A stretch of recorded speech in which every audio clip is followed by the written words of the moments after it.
wanted to be a teacher because I'd had such a profound experience through my own practice, and I was so full of awe and love for the practice of yoga. I just wanted to share it, and that's what I've been doing. I've just been sharing it in the most accessible, truest way I can, and I find that that is a powerful way to share it. You don't have to be having a 25-year practice to be a good teacher. I find you do your practice, and what you share with the most authenticity and love that you can, and that in itself gives a powerful transmission of yoga.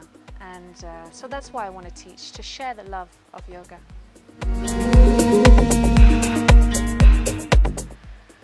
The island is such a good place to practice yoga because of the nature, and so we have beautiful beaches and jungle, and also the humid climate. It makes the body really nice and open and relaxed and soft, and so your breath can be really deep and open and nourishing, and your body is warm, and so you can go really deep into the physical aspects of your practice.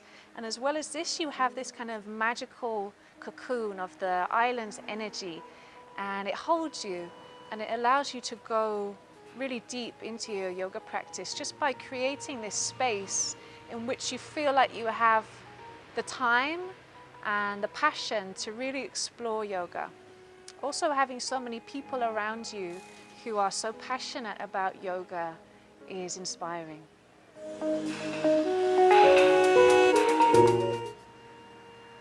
It's affected my everyday life by, on the one hand, I seem to be wearing leggings nearly all the time, which I never imagined I would.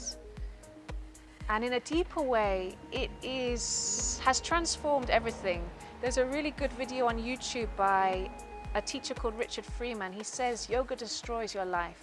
And what he's saying is that it destroys the false life. It destroys all the things that you thought that you wanted, all the things you thought that you were and that you should be, ideas of success, of beauty. Everything starts to crumble, and it's beautiful because it leaves you with the truth of who you are and what you are here to do and to share.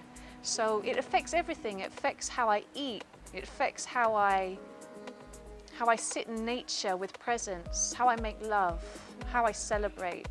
Everything is different in everyday life. When I'm not doing the physical practice of yoga on the mat, the asana, I'm often looking for how I can bring in the essence of yoga into other things that I'm doing. So on the one hand, beautiful things like just being and not doing anything and sitting in nature become more enjoyable. And they're more challenging parts of your life. When you're in a disagreement with somebody, you can bring in yoga to those horrible parts of life where you're really challenged and you're feeling uncertain. And so I'm trying to do yoga all the time, but obviously it doesn't always work. And so when I'm not doing that, I'm probably watching TV.